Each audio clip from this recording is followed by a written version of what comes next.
You know who turned me on to these? Matt Lucas, I was gonna ask you, when's the last time you talked to him? right?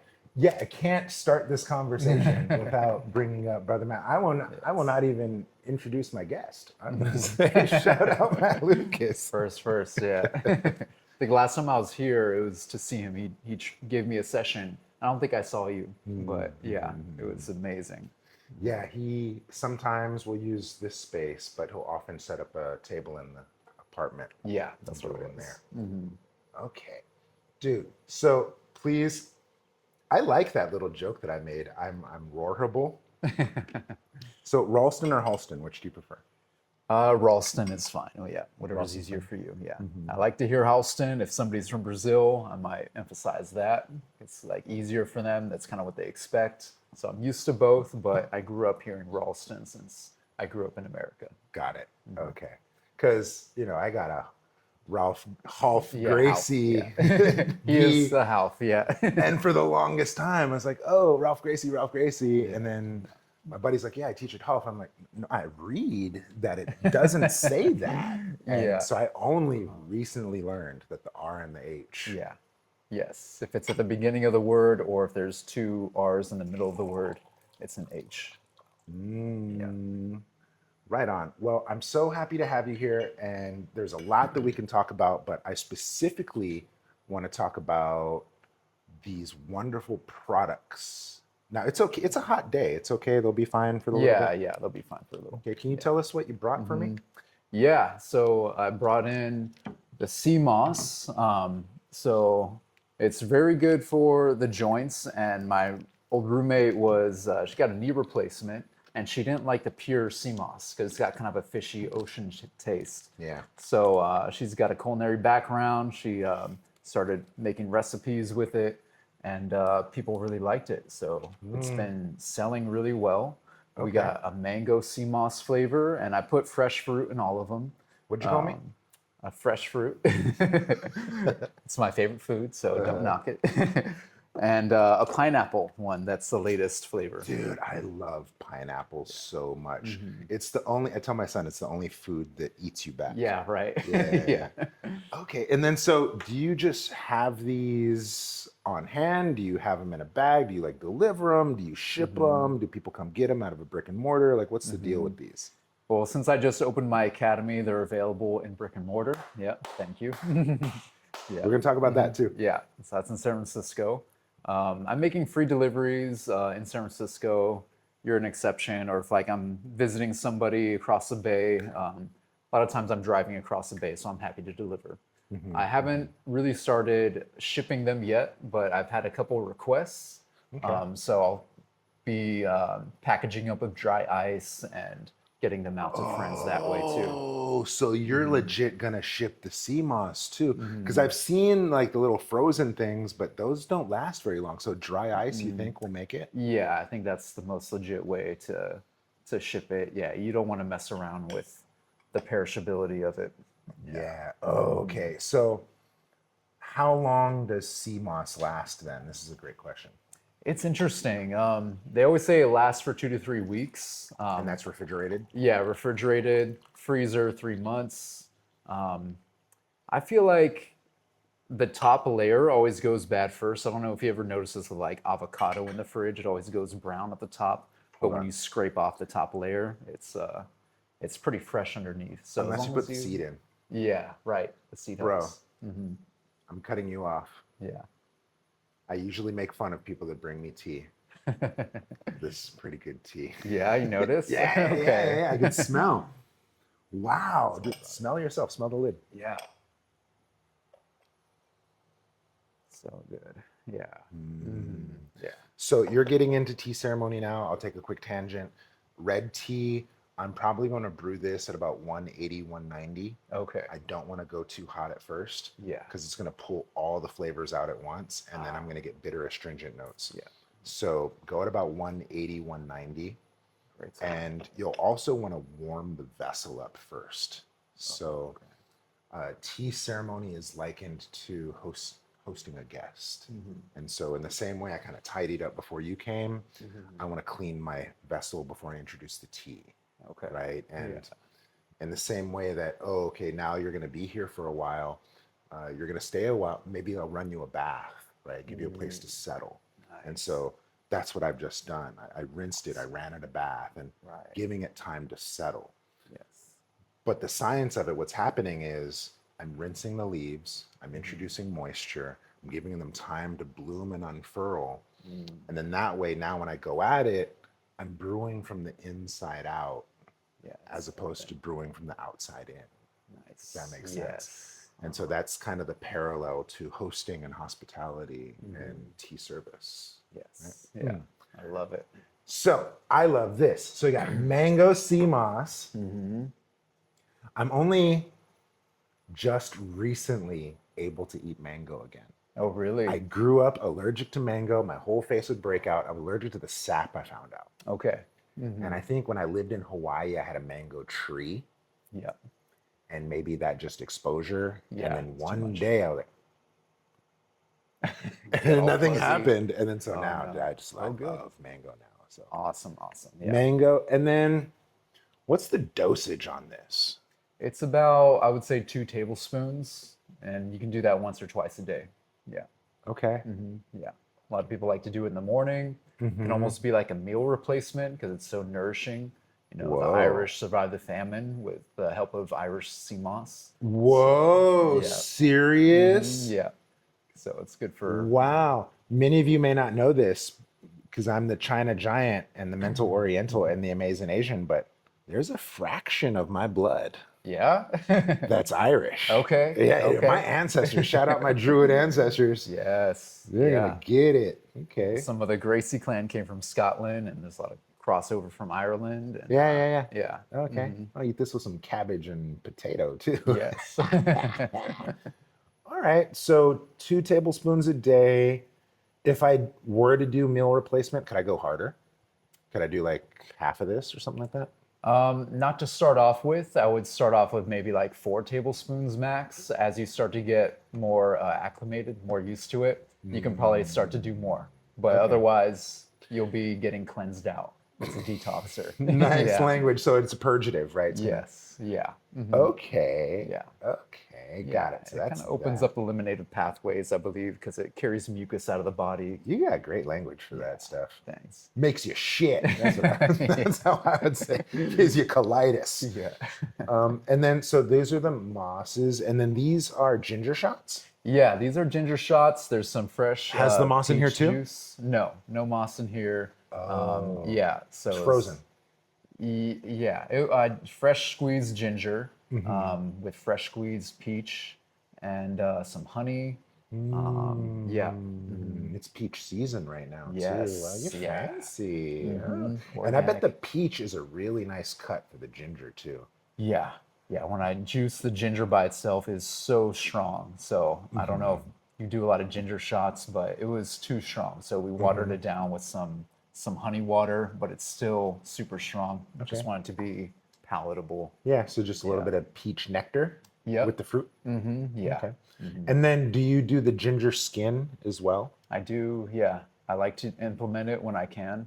Yeah. So Oh, yeah, that's whenever I great. can. It's just going to make Yeah. it more spicy, but Yeah. I'm fine with that. Yeah. Okay. Yeah. And then you said this was the hibiscus. Hibiscus with cinnamon and orange. Really? Yeah. So the cinnamon's, one of the most powerful antimicrobials, antioxidants. Yeah.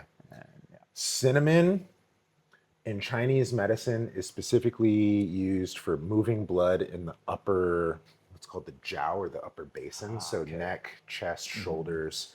So Head. congestion, head colds, wind in the neck type stuff. Yeah. Even down to like stiff shoulder, frozen shoulder, all that stuff. That's great to Cinnamon. know.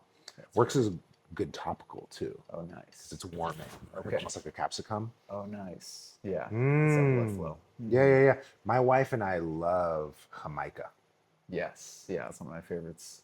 Yeah. Very good for the urinary tract. Yeah. Good for so many things. Oh, blood pressure, all that stuff. Yeah. Dude, this is the most food I've ever seen. Wow, oh, cool. Yeah. So, yeah, since you're a tea connoisseur, let me know what you think. Okay. Yeah. Yeah. And then this is what I'm excited about. So the anti-parasite. Yes.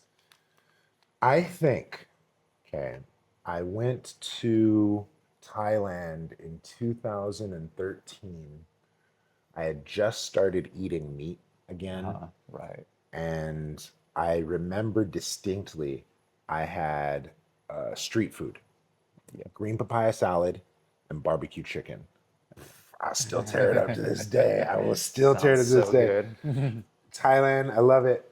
But I think in that mortar pestle that they were doing the green papaya salad in, I think Yeah. they were also doing the soft shell crab and all that other stuff. Yeah. And so even though I said none of that, same Yeah. tools, Yeah. I think I got a parasite. Yeah. They can be microscopic. So, Dysentery, whatever it was, I was in horrible shape. And it was a death and dying retreat. So I was in 3 weeks of all by myself on the border of Laos, yeah.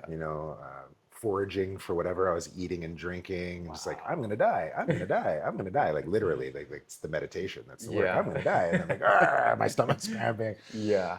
and How appropriate. and then I passed that, but I think what ended up happening is my body did something to acclimate. hmm And in that, I developed this kind of benign growth. It was the size of a softball. Wow. And I didn't learn about it until I started training with the Russians. Okay. And we're all punching each other in the stomach. And I could take that. I've done iron body training in China. And Yeah. so here I'm getting punched by this little Asian dude. I'm like, little Asian dude. And he's like punching me. And he buckled me. I'm like, yo, what's going on? And that night I Mm, shit blood and it mm, was all bad. And busted it. so for like 3 days, I put up with it. And then finally my wife was like, I'm taking you to the ER. Yeah. And then Good. they Good for did her. imagery. And what had happened was the growth had made my small intestine collapse into my large intestine. Ooh. And so as soon as I knew what that was, I'm like, bet I'll do breathing exercises, I'll pop it out, hmm and then I'm gonna fast and cleanse, and I'll come back in 3 months and you check on this tumor. Yeah. And they're like, Nice. sorry, it doesn't work like that. We got to get this out now. We don't know what it is. And the system scared me into Yeah. That's how they doing do it. it. Yeah. However, shit you not, I know what's going on in my stomach. I hmm started swallowing air. They Huh. do the laparoscopic. I fixed the telescoping on my own. There was no telescoping to fix because I swallowed air. And I know that's what it is. No way. Fixed it myself. And so Okay. I should have trusted my instinct. Yeah. I could have cleansed. I hmm love fasting. Ramadan just passed. Yeah. hmm I'm still forgiving myself for Yeah. going through that process. Yeah. However, at any rate, parasites, I think I might still have some. Like I get itchy in the back of my arms, I get itchy Mm. booty, I get itchy scalp. Yeah. My cravings start coming out of nowhere. I get Yeah. irritable at times. I'm like, Yeah. I got cordyceps in me. There's a zombie Like, crawling I'm around in all these there. fucking Yeah. worms, dude. And Especially near the even full moon too. Master Wong, that was his whole thing too. He's like, Yeah. you got to starve the worms out. He didn't so much do parasite cleanses. hmm He just no garlic, no onion, Yeah. cook all his own food, and then just Yeah. made his body uninhabitable. Nice. That was his Yeah. view. And I noticed I caught it in passing. You slipped the full moon, right? And so hmm in other studies, here I am talking too much. Please take over now because I want to hear about the regenerative cycles of the parasites and why it's important to fast and do these cleanses on the full moon. Right. Yeah. So there's life cycles to these parasites, and they say you got to treat, every part of that life cycle. So there's the eggs, there's the larva, there's the adults. So a lot of herbs will just kill the adults, but not the eggs. So you want to blend different herbs together to attack every stage of it. Mm-hmm. Yeah. And then, you also want to carry them out. So eating a lot of fiber. The wormwood that's out in there helps push it out of the intestines. But taking binders can help, like charcoal or bentonite Okay. clay. Yeah, yeah, Yeah. yeah. hmm Yeah. Hmm. And then what's all in this? So it's just this one's just 3 ingredients. I want them potent enough so that they're effective, and you don't have to take so many pills. So it's just black walnut hull. That's the majority of it. What'd you call me? And then there's clove, very powerful herb. It's got the eugenol in it, and really, it's a strong herb. And then Okay. there's the wormwood, which is slightly toxic, but you got to take a lot of it for it to be toxic. Is that the same stuff they put in absinthe? Yes, yeah. I think there's a fungus or something that grows on the wormwood that they make the absinthe with. But yeah. Oh, okay. But yeah, people take whole wormwood pills, so it's definitely not that much. So it's definitely a safe amount. But there's the thujone in the wormwood that the parasites really don't like. It'll kill. You're over here speaking French? Yeah. So, let's see. We're gonna look for clarity.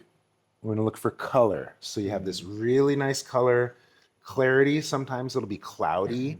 You'll also notice you have almost kind of, there's like a sediment that's floating in there, right? Flakes.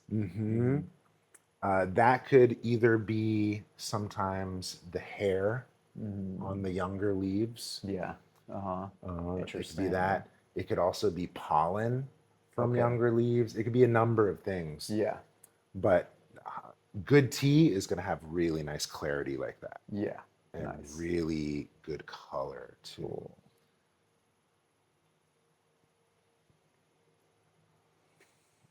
Thank you. Okay. Yay. So, in addition to these parasite pills, because it's only 3 ingredients, and you had mentioned the bentonite clay, and would it also work to maybe follow up with some, what is it, the psyllium husk, Yep, that's another good or binder. some senna leaf? Yeah, anything that helps eliminate or open up the elimination pathway. So you want to get it out of the bowels. Both of those are really good for that. The sea moss also, it like collects any impurities in the intestines and carries it out. So psyllium husk is great for that, like Great. chia seeds, Okay. flax. Yeah. And then, could this be kind of done adjacent to? Because I got all these lemons here. I just got a bunch of cinnamon. Nice. We got some good maple syrup. It's plugged from Vermont. Oh, nice. And so I could master cleanse out. Would it work well in adjacent to? Most definitely. Yeah, it'd be much more effective doing something like that. Yeah. Okay. Yeah, you want to open up the elimination pathways. A lot of people are a little bit stagnant in their lymphatic system, their kidneys, liver. Maybe they're not taking full breaths throughout the day and getting rid of those gaseous wastes. So, yeah, the colon, skin, sweating, making sure all those pathways are nice and open. So, the master cleanse is great.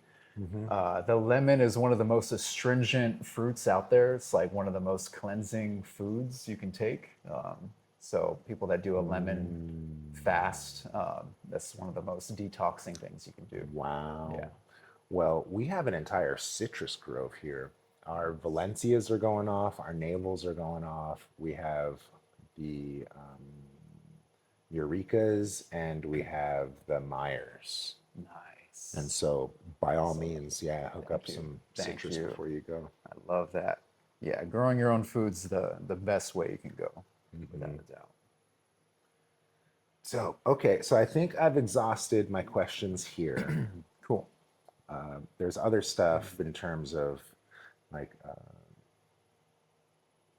personalization, because when I pursue herbs, at least from the Chinese medicine scope, it's going to be constitutional based, Yeah. right? And so relative from case to case. Yes. And so, is there a way that this could or should be modified per person, or just kind of feel it out and start slow and work it as you go? Since you're pretty in tune to all that, like the hot, cold Clove is a very warming herb, so if you feel like that's overdoing it for you, tone it back a little bit, just like cinnamon or something, ginger. If you're already very hot in general, you might want to tone that back a little bit. Yeah. There's another mixture I'm going to come out with that you can cycle between the two. So it'll I'll use some other herbs like neem and oregano, things that dude. will Okay. a lot of different people use to target different parasites. So, Yeah. yeah, you could do different ones like that. All right. Yeah. Dope, dude. And then are you looking to scale this at some point, or is this going to be small batch that you can control the quality on? Yeah, I'm looking to scale it at some point. Yeah, once I get more orders, I can always send it to a manufacturer to make in a more professional setting. But as long as I can make it on my own, I'd like to do that and have that quality control and You put your love into it. yeah, too. exactly. There's something to it. Good intentions behind it. For sure. I'm going to talk shit about your tea now. Bring it. It's not my tea. No stamina. No stamina. No stamina? Yeah.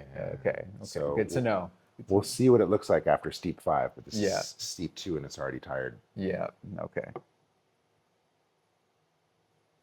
Where do you recommend getting good tea? Me? No. We get our teas straight from the farm. Nice. And one of my favorite stories to tell is when my wife was pregnant with our son Amin. We did a home birth, and when my wife, 3 o'clock in the morning, she's like, "It's time." Yeah. I didn't call the doctor. I didn't call the doula. I didn't call the midwife. I didn't call the birthing center. I didn't call the hospital. I didn't call our parents. I called China. I said, "Hey, farmer, whatever tea you guys harvest today, mine. I want all of it." Oh, nice. And Yeah. so I ended up getting like 10 keys of tea. And I Wow. pressed them into these cakes. Wow. How old is your son now? It's 5. Okay. So you it's a have- 5-year nice. aged cake. That's so cool. And if love I it. do a good job, when he's 20, Mm-hmm. I'll be able to hand him a couple of these and say, "I love you." That's so special. Maybe he'll get it. That's so Maybe he'll get it. Yeah. But I got If 10 he's kilos. good. So I got hell of these. That's awesome. And I give them to people. I sell them, and Uh-huh. people get it. They hear the story, and they're like, "I can't possibly drink this." Yeah, right. That's the thing. Special things. But yeah, so to answer your question, we get our tea straight from the farm. Awesome. Yeah. And even now, just the way China has a clamp down on the ethnic minorities, and all of the fields are all wired with cameras, and particular farms on particular mountains that are famous. Politicians, wealthy people, elite, whoever will come in and say, "That tree, all the tea that comes off that tree for the next 10 years, mine." Wow. Just revert. In the same way I said, "Hey, every tea, leave mine." You could reserve like that. Be like, "Oh yeah, I want all the tea from this farm for the next 10 years. Wow. And then so rich elite people will come and do that. And then the farmer's like, "Yeah, it's okay, I'm set." Oh, and okay, This is good. But for the consumer, it makes it hard to get really good tea. Yeah. Yeah. This earth is so abundant, there's plenty to go around. So, but you want to have good quality. So, Yeah. I've been told that I ruin tea for people. They come, they get their bags, and like, "Oh, I got this little selection." I'm like, sure you do. okay, so now I have to ask you about the new dojo because it just opened. Yeah. Brand spanking new. When did you sign the lease? I signed it in April. Yeah, April or March. Bro, how long did you sign the lease for? 1 year, 5 years? 5 years. Damn, so you're in there. in it, You're yeah. locked in. Yeah. Okay. Yeah. And then, so you signed it in April. So just a few short months. How long did it take you to get the mats in? And Yeah, it took a while. My dad was helping me out with the process. He was in Brazil when I first signed the lease, so I had to wait for him to come back to get the mats and everything. And so it took a little while, but I think I got them put up in early June. And then as soon as I did that, they're laid out. It's like we can technically do this. So I made the announcement, and people started coming in. It was very exciting. Yeah. Dude. Yeah. I got a lot of support. It was great. Yeah. Wow. Yeah. Okay. So then in the space, you did soft opening. Are you teaching every day? Yeah. Every day except Sundays. Try to give myself one day off. I'm the only instructor right now. So I'm Okay. teaching during lunchtime and in the evenings every weekday and Uh-huh. Saturday mornings. Okay. All right. Is there a target demographic you want to address? You want to like mostly work with kids? You want to train fighters? Like what? It's more community based. I'm not looking for like a super high competitive school. I want to be able to cater to that. People want to do it, but I want people to feel safe in there, number one. And I want people to be looking out for each other, be training to improve everyone in there, not just themselves. So it's going to be more community based. I don't have any other instructors to help me with the kids, which I want to have that first before I Mhm. start because I don't want to have a whole bunch of kids and then just one instructor. Yeah. So Yeah. once I get a little more established, I might open it up to kids because Okay. the neighborhood is one of the most dense family neighborhoods in the San Francisco because the pricing is a little bit better for them. Hmm. So Hmm. yeah. Okay. All right. So just started. You want to expand, uh, grow up new teachers, and get them teaching youth classes. You want a community-based environment where people can feel safe. Um, and you said you got 3 signups already? Yeah, I think when I started, I had probably 3 people that already told me they'd be interested and they'd be Uh-huh. following me along. So that was great. Um, you know, I wish it was more, but it was pretty harsh for the first like, especially the second week, because the first week, all my friends were coming in from other academies. I've been teaching in San Francisco since 2015, nonstop basically, except for the Mm, pandemic. mhm. So I have a lot of like friends and people that have been following me around. So yeah, there's a few of them, and then this week, some of them started coming out of the woodwork. I put out an ad that I boosted, and a girl signed up because of that. There's a really good French. It's called the French Spot. It's a bakery right next to it. Mhm. So somebody was coming in and saw my sign right next to it. So a lot of Yeah. people that are in the neighborhood are very excited about it, Mhm. and I would say like it's a younger demographic, a lot of people between 25 and 40. So Mhm. that's the kind of demographic I'm looking towards. And women, I really want to empower women to feel safe, not just in that neighborhood, which is a little bit rough. It's like right on the cusp of a rough area and a nice area. But Mm. San Francisco in general can be kind of tough. And Yeah, no doubt. the ultimate mission is to deliver peace of mind and just Mhm. give people that peace of mind when they're walking down the street that if they're confronted and they can't get out of a situation, they have to defend themselves. They're not totally lost in a win. They have Yeah. something they can rely Yeah. on. Yeah. And if I understand, that's the whole Gracie avenue. It's taking this traditional art and making it functional for the modern street. Yes. Right. Yeah. That was the original intention. And it's been kind of, I don't want to put it bad, but it was perverted, Mm. because it's very more now sport based. There's so many funny skits out there on the internet of like people getting in self defense situations and they sit down, challenging the attacker. Yeah. And it's hilarious, but that's what the art's turned into, pulling guard. It's very advantageous for getting points in competitions, but that's not what the Gracies really were focused on. So Hmm. when you learn from a Gracie, usually it's going to be a little bit different from just a regular BJJ school, which is focusing on competition. Okay. Now, thank you for saying that because I am such a fledgling in BJJ. I'm only just now getting into it. I don't even have my first stripe on my white belt yet. Good for you, My man. son has 4 stripes on his way. My son is more advanced in jiu-jitsu than me. Fantastic. He's out of 10th Planet, Nice. right? He does Amazing. no gi.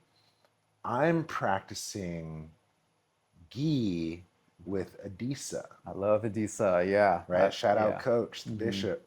And I'm doing, in effect, your family system, right? Granted through Rolf. Yeah. But I bring it up because my background's in Tai Chi. And it took 25 years to distill distill Tai Chi down to posture, breath, and relaxation.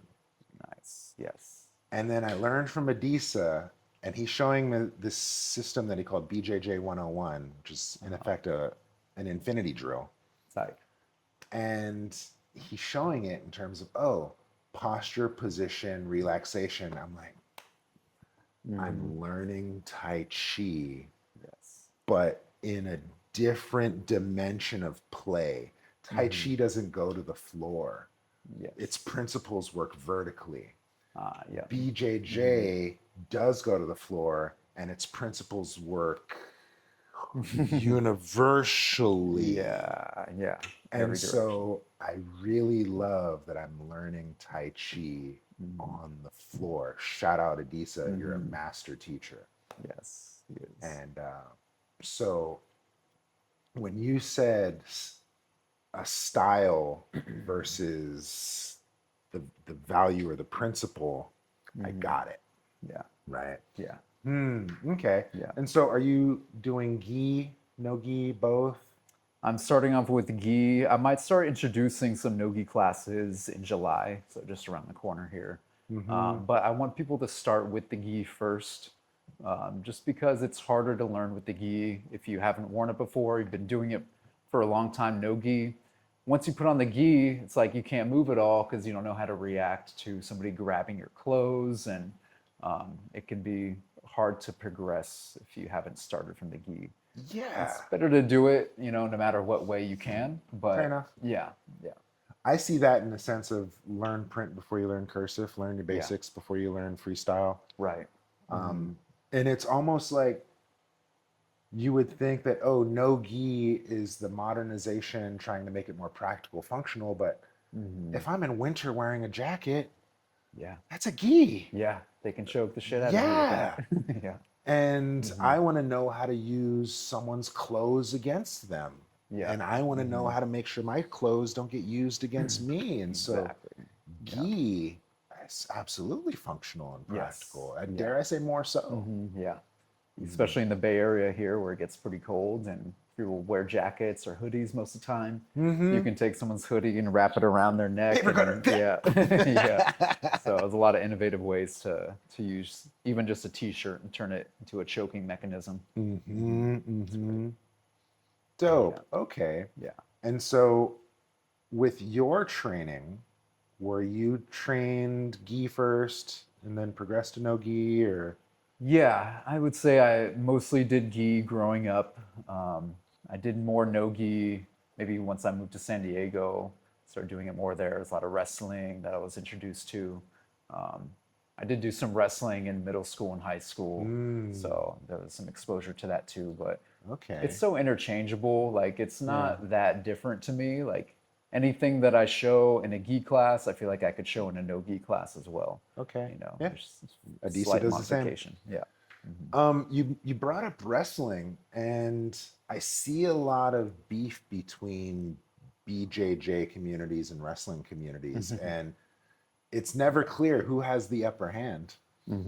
Because black belt this gets mixed up with the national champion that, and Yeah. it's high fun. school champion this mixes it up with black belt that, and people win, people lose. Yeah. And it's never really clear which one gets on top. But any thoughts on that? Yeah, BJJ versus wrestling? It's as long as Brazilian Jiu-Jitsu's been around, there's almost the whole entire time there's been a rivalry between what's called lucha libre which is kind of like a wrestling art, but honestly, it came out of Brazilian Jiu-Jitsu, what the Gracie started, kind of broke off into. That's not the one with the masks. No, but I think it's connected to that. I think they try to like steal I'm being that. silly, Yeah, but yeah, I really don't know if it's connected, but yeah, American wrestling, lucha libre, like they all kind of synergize together, and they want to like combat the gi narrative and say that they're better, more real, or maybe, but it's all healthy competition.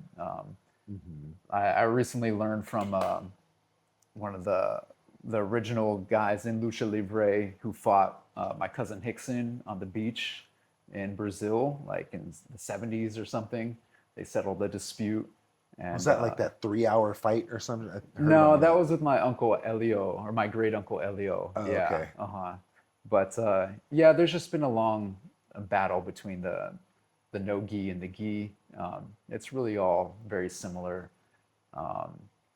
I don't want to be make it sound vain, but the way I was told about where jiu-jitsu came from and how it spread throughout the world, I was told that it was a mother martial art, and it's because it came out of India, and the Buddhists actually were the first ones to develop it.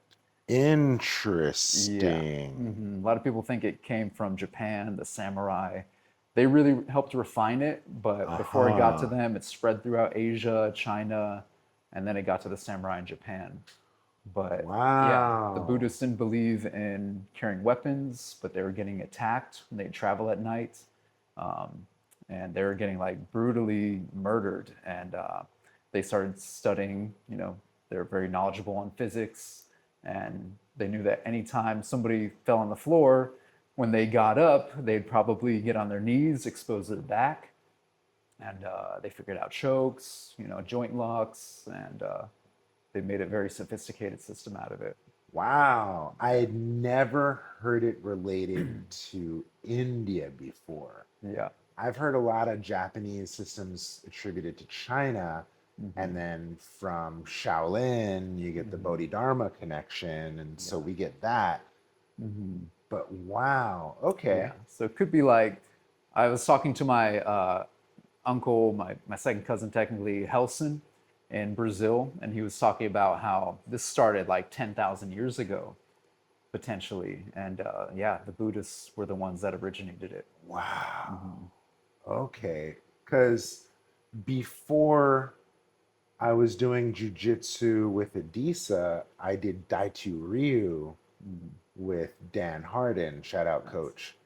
And that is distinctly samurai class. Yes. Right. Okay. And the way that I understand the Daichi Ryu is that that still includes the judo, Yeah. right? Before it got split to Yeah. the sport of judo and the sport of jujitsu. Where Yeah. like one's takedown and one's on the ground. The Daichi Ryu is all of it. Yeah. So it's also ground. Uh-huh. Nice. Yeah, that's what I would assume. So yeah, the Japanese split judo from jiu-jitsu because they didn't want to share all the secrets of the art to all these European foreigners that were coming in during like World War II time, and they didn't want to get beat by showing the whole system to these bigger people. So they would just show them the judo aspect of it. And You know what? Yeah. I'm going to make a joke here, but it's so real because just last night, me and my wife and child were watching Ninja Warrior, Nice. and all the Americans were mopping up the Japanese athletes, and Ninja Warrior is Japanese. Yeah. But the American parkour athletes were smashing Man, the yeah. ninja. Anyway, Americans have some strong farming same, but different. genes. Yeah. they're So tough people. if they just kept the obstacle course secrets from them. Yeah, right. They stole their own secrets and used it to beat them. Yeah. I'm being silly, pardon me. Okay, wow. So this is really special because, again, I'm a white belt. I love being a white belt again. That's awesome. And it's really sweet to me to learn something alongside my son. Yes. And it's really precious. And so I Yes. love being a student again. I love jujitsu. And I love that it's considered the gentle way Yeah. or the gentle method. The gentle art. Yeah. And I'll be vulnerable and say my dad was in the Korean War and Vietnam War, and he was of that fraction that learned judo Wow. to kill Asians, Wow. right? Mm-hmm. And if you look at MMA and the UFC, jujitsu is hands down, you have to know it. Yeah. And so the thresholds of war inside the cage, no one's talking about being gentle. Doesn't look very gentle to me. Yeah. Right? But it can be. Yeah, and it certainly does, because peace be upon my brother Ben, as he was passing with a terminal brain cancer. Big boy. Yeah. Can't nobody change his bedding. Can't nobody get him up and get him into the shower safely and up, hoist, up, gable grip, up, switch him out. And I was like, this is a gentle way. Yeah. Yeah. And it's just so unfortunate that it's presented in such a violent, Yeah, that's why I want to repackage it and make it more community-based and feel safe for females to come in and practice. Yeah, you don't have to put all your weight on somebody. I feel like teaching females really I made do. me. I have to put all my weight on. Do not roll with me. I will crush you. My father used to have me work as a teenager to like show the beginners that would come into class the ropes, and especially as if a female came in, since I was already a smaller person in the class, I would work with them, and just feeling that I wouldn't have to put all my weight on somebody to when I'm sparring with them really helped me realize that like I can control somebody without them feeling like I'm doing anything to them. It can be very subtle. Like I'm trapping them, but I'm not smashing them. And it's a really cool feeling for me. I will smash you. Yeah. Even if I trap it, I will smash you on top of trapping it. Yeah. It can be a very mean art. And it is mean. Yeah. By nature. Yeah, because when Adisa comes and he's like, all right, this is the paper cutter. I will not teach it to you unless you feel it. You need to feel what this does. I'm like, yes, sensei. It's the worst. I feel it. I feel it. Yeah. I won't do that on a female. I remember going to his class, and he intentionally threw me in the deep end with all his blue and purple belts. Because Yeah. I don't know. I guess he wanted to see where I stand. Yeah. See where you're at. I got mopped so bad, but I had so much fun. And I think it's because I'm so big, single mom. I still want to be picked up. She can't pick me up. So there's something deep inside me. Yeah. I want to be picked up and tossed and thrown and locked and pretzeled and folded and all that shit. That's cool. Right? Yeah. So like something so deep inside of me gets satisfied to be masterfully tossed. I love being uke. It's so There's fun. nothing like it. Yeah. It's the best. And you really don't have to hold back. That's what makes it, I think, such an effective, one of the most effective martial arts to learn, because although you're not punching and hitting the person, you don't have to hold back. Because you're not striking, you can put all your force, all your weight. As long as the person knows when to tap, everybody stays safe. And yeah, so it's as close as being real as possible. Of course, you can't really replicate a self-defense street environment inside of a martial art studio, but we try. Yeah, the stress. You got to get the stress up. Yeah. Okay, so dude, I could talk to you forever. So I also want to know about kind of cross training, because you mentioned doing a little bit of wrestling, and I wanted to tell the Matt Lucas story. But then, yeah, tell me about your cross training experience. Like you had mentioned Eskrima. Yeah, I've done, I learned under Grandmaster Robert Castro. I mean, I was teaching in his gym. I would take some of his classes. Him and Joseph were teaching together at the time under a place called Escavo Don. And it was, it's an acronym for Eskrima, Kali, Dumog, which is like Filipino jiu-jitsu almost. And very intricate stuff that I'd never seen before. Nobody exposed that to me, but you learn the basis during the warm-up of all the striking angles, and that was very interesting to me. So Cool. we have self-defense from knife attacks in jiu-jitsu, but it's only against like stabbing so that you don't get impaled. No slashing or anything. Yeah, no like slicing defenses really. It's just like use street knowledge, common sense, avoid it, use a prop to create distance, But this stuff is super intricate. So to become like fully confident in the street, I would love to learn that system. There's Jay Jasper was the first coach of mine in that, and he's in the East Bay, and I'd love to learn more from him. Okay. Yeah. Yeah, I did a little bit of Eskrima and a little Pinjat Silat and some Kali when I was in Hawaii. Got a lot of exposure to it out there. Wow.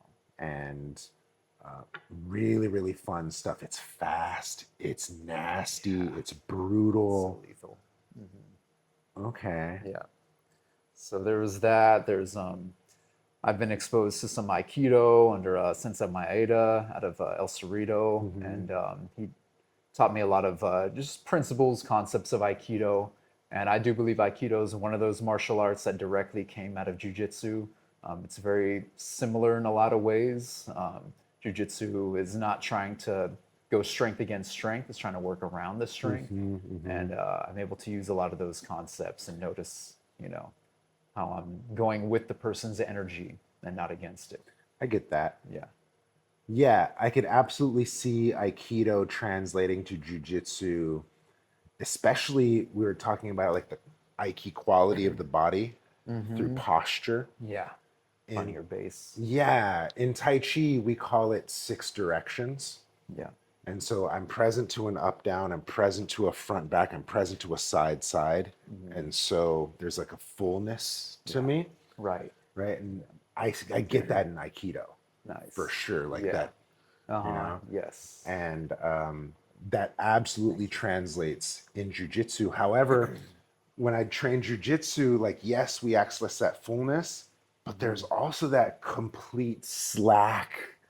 And you got to be Gumby and slimy to pull your arm out or pull your leg back out. And so I love the interplay between hard, soft, taut, slack. Yeah, Jiu-Jitsu has it. Yes. Yeah. Yeah. Okay. Use every inch, every pocket. All right. So you've done wrestling, you've done Eskrima, Aikido, any striking arts? Yeah, when I was young, we had a really good boxing coach that would teach us every Saturday. And I did some Muay Thai with my brother in San Diego when I lived there. All that is a very good way to complement Jiu-Jitsu. But unless you know that you're a better striker than your opponent in self-defense, you probably want to close the distance and get out of that striking range or run away, either of the two. But you don't want to stay in that pocket of where you're going to get knocked out. Wow. Yeah. So they say the lion does not exchange punches with the zebra. Goes for the neck, takes it down. That's Jiu-Jitsu style. Yeah. It's gangster. Reminds me of when Adisa was showing me a choke and Matt Lucas was here. And Matt Lucas was like, "Oh yeah? Let me see how you do that, how you set that up." And then so Adisa goes in, he's like, "Oh, well, let me show you what we would do." And then he's like, "Okay, so this is how you do it in competition. This is how you do it in a street fight. Yeah. This is how you do it in war. And this is how you do it when you have a gun, you need a human shield." Tick, tick, tick, tick, tick, tick, tick. I'm like, Matt Lucas, why do you know that? Yeah. Why are you so good at it? Yeah. Scary. Yeah. Scary person. But such a nice man. Yeah. I know, and he's wearing cashmere and doing poetry. I want to ask you, because you've been teaching for the last 11 years or so now in the Bay. The Bay is rich with martial history. We kind of brushed on this earlier. Now that you have your own dojo, you accepting challenges? What's up? Yeah, always. That's the Gracie tradition. Yeah. Always accepting challenges. Yeah. I wish I'd kept more pressure on myself to stay involved in competition, as much as I feel like it doesn't resemble the true essence of jiu-jitsu. I feel that calling, you know. So Mm-hmm. anybody that wants to come in, I'm always happy to represent and like demonstrate jiu-jitsu's effectiveness. I feel like my technique can represent its essence. I'm feeling very good with myself. I always feel good. Any academy I walk into, I feel good about my performance when I leave. So I'm more than happy to. I'd rather do it friendly, you know, style. But course. you know, anybody that comes in, you know, the neighborhood I'm in is not, you know, super pristine. So anybody can come in. Super nicest person, could be somebody crazy. Anybody living there hasn't never felt threatened physically, but I'm ready for it. Hey, Yeah. it's a reality. I've been challenged when I opened my school here in the Bay. I didn't advertise or promote. Similar to you, I never had a grand opening of sorts. I would just go to the park and practice. Nice. And then if people showed up, people showed up. That's And then cool. in time, a lot of people showed up. Yeah. But Awesome. for the longest, I was just out there just practicing. And then for the longest time, when people show up, I'm like, I'm not your teacher. I'm not even your coach. You're going to be my friend. We're going to practice together because I'm not your teacher. I just want you to be strong enough so we could practice together.